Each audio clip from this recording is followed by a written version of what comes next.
Allahu Akbar! Allahu Akbar!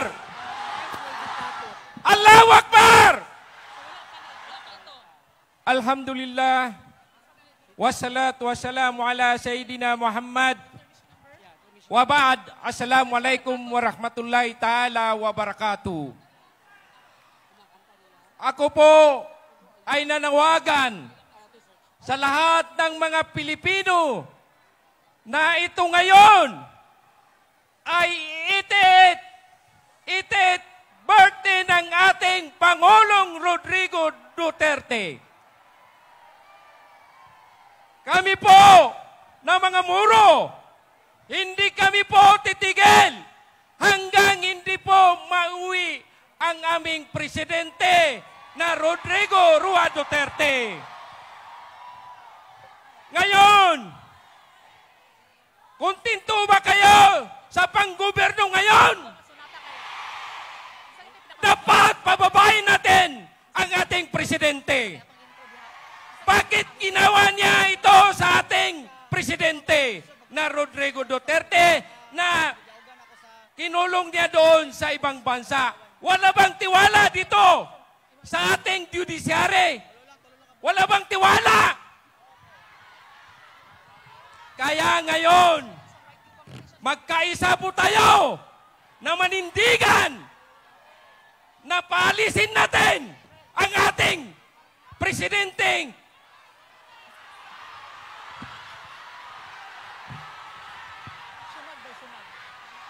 mga kapatid ko. Tayo po ay nanalangin kay Allah na dapat maibalik ang ating presidenteng Rodrigo Rua Duterte. Sa tingin ko ay nakikinig po sa atin, nakikinig po ang Allah sa atin na ang hinihingi natin na ipabalik ang ating presidenteng Rodrigo Rua Duterte.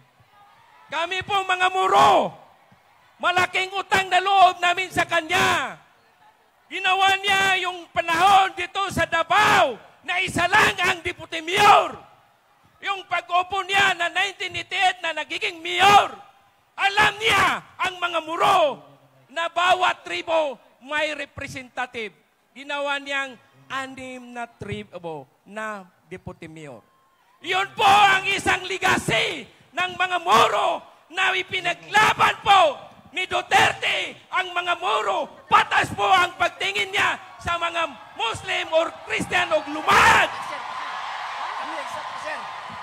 Pangalawa, bago siya mahalal na presidente, nagsabi siya sa mga bangsamoro.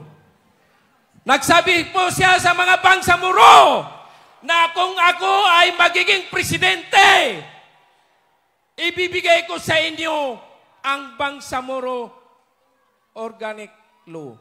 Pipirmahan ko yan kahit makulong ako.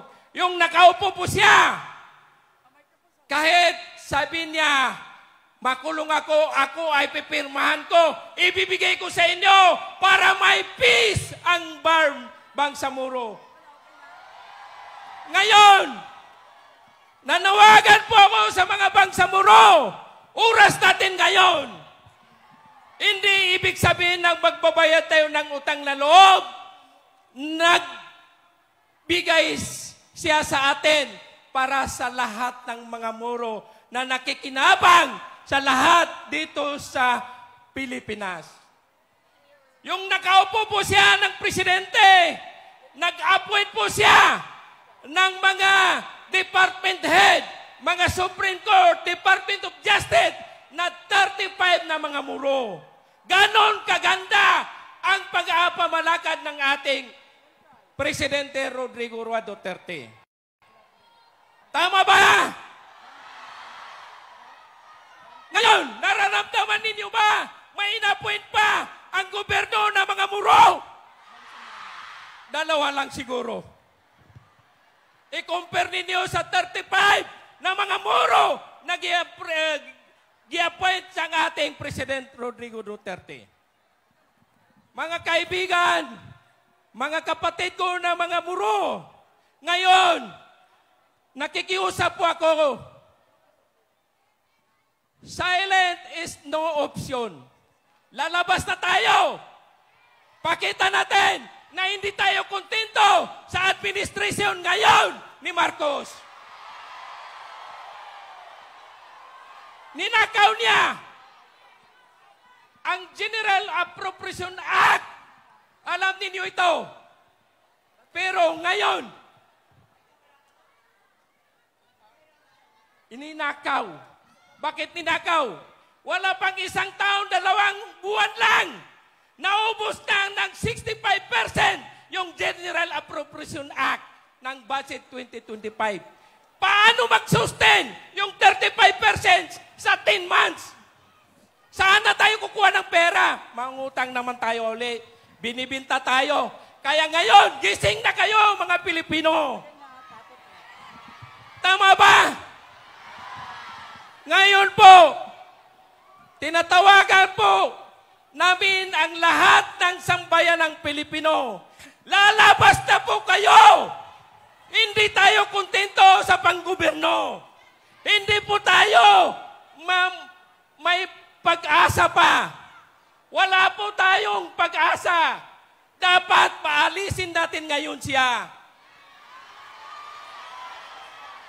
Sa akin,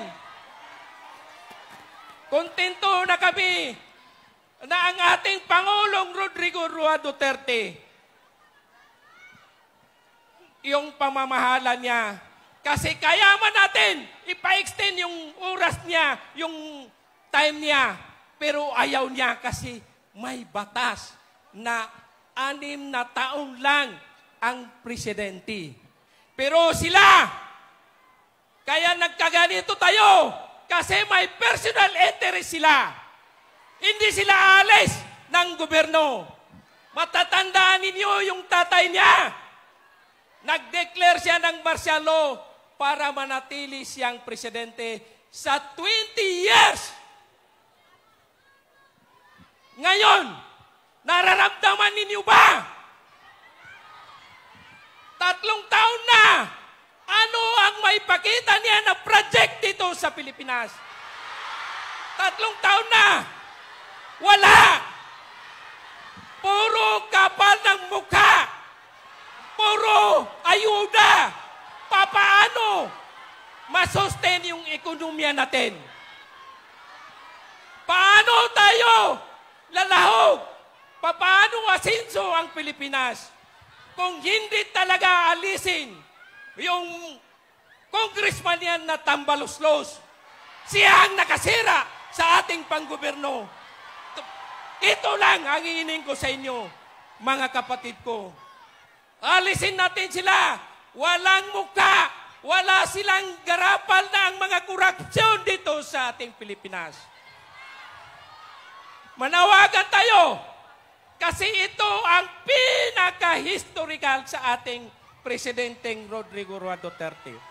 Hindi lang sa Pilipinas, kundi buong mundo na nag-rally dito para lang sa kapayapaan sa ating Pilipinas. Ibig sabihin, ang nagawa ng ating Presidenteng Duterte ay pinakamaganda. Kasi kung hindi maganda, pati sa Netherlands nagrarally sila doon. Di ba? Sa Amerika, nagrarally sila doon. Nahihingi nila na ibalik sa Pilipinas ang ating Presidente Roa Rodrigo Duterte. Tama ba? Papayag ba kayo na magiging presidente ang ating Rodrigo Roa Duterte ibalik sa Pilipinas?